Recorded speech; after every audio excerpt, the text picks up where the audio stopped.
Hello, everyone. Welcome to episode 204 of Manage the Wild. I'm your host, Nick Madsen. Thanks for being with me today. I did a little more research following up on yesterday's hunter pressure alters elk movement, and I asked a couple of questions, something that I wasn't particularly sure about. What happens when the pressure is so great, the disturbance is so great that we start um, pushing animals during the rut? Like right now, the elk rut here where I live in northern Utah is starting up. It's getting hot and heavy. There's a lot of things going on. There's a lot of hunters going out onto that landscape, but there's also some pressure coming from the ag side as they are starting to round up cattle, bring them off the range. So you got that whole thing going on. What's going to happen? Here's what I did.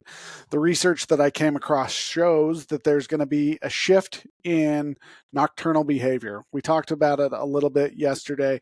I start hearing more bugling going on during at night. The animals start feeding and moving around at night, and this changes what they're used to.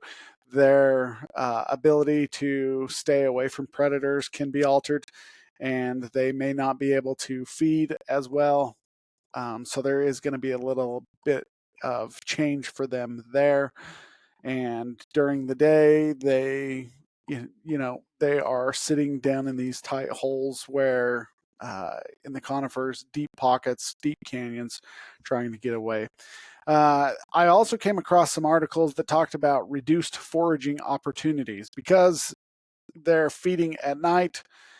There is maybe not as much time available to them. There's that landscape of fear. If there's predators in the area and not just humans, that they're gonna have to be a little bit more vigilant, and so there's going to be a little bit of reduced feeding opportunity. And it depends on where the feed is compared to where they are. If they're having to move out of these deep pockets out, there may be some traveling going on, and so they're having to move quite a bit depending on where they're finding their forage. There's going to be some more energy expenditures because they're being pushed from one area to another. If you've got people going in after cattle, then they're going to be pushing these guys out into another area.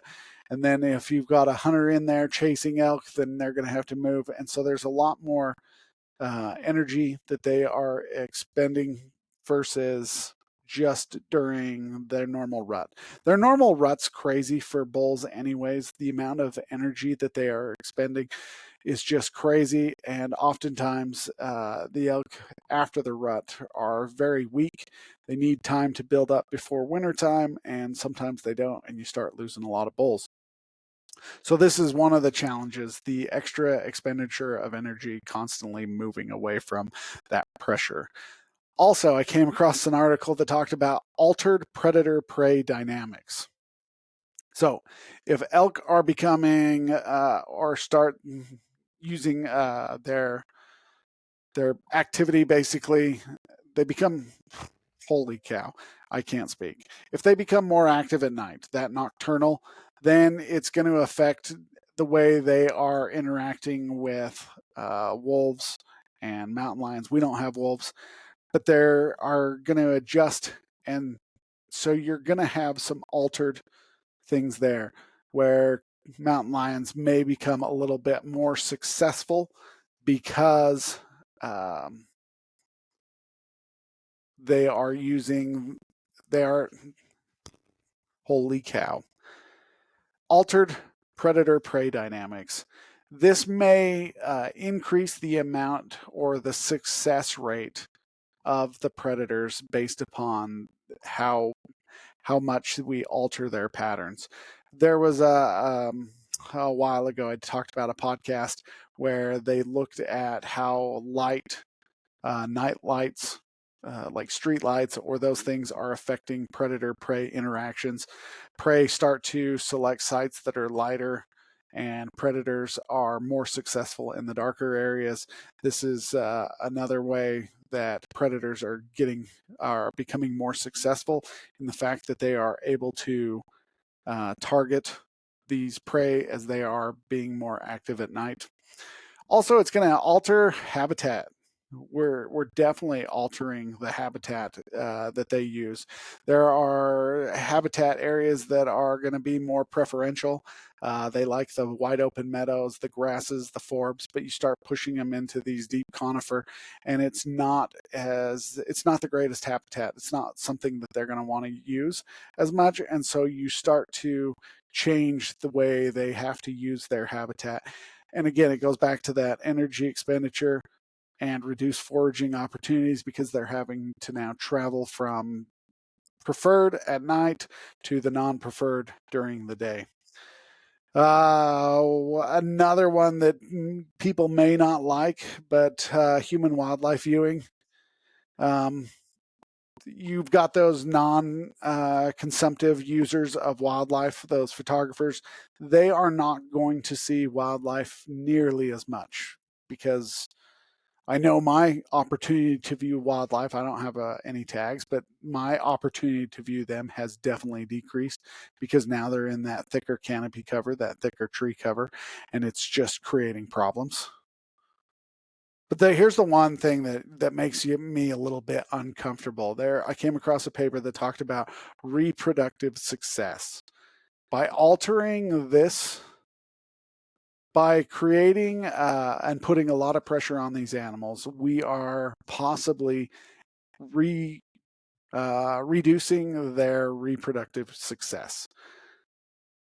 Bulls have less time mating with cows. And if there's areas where we are um, targeting the older bulls, whether it's a point restriction or whatnot, then there's gonna be some problems there.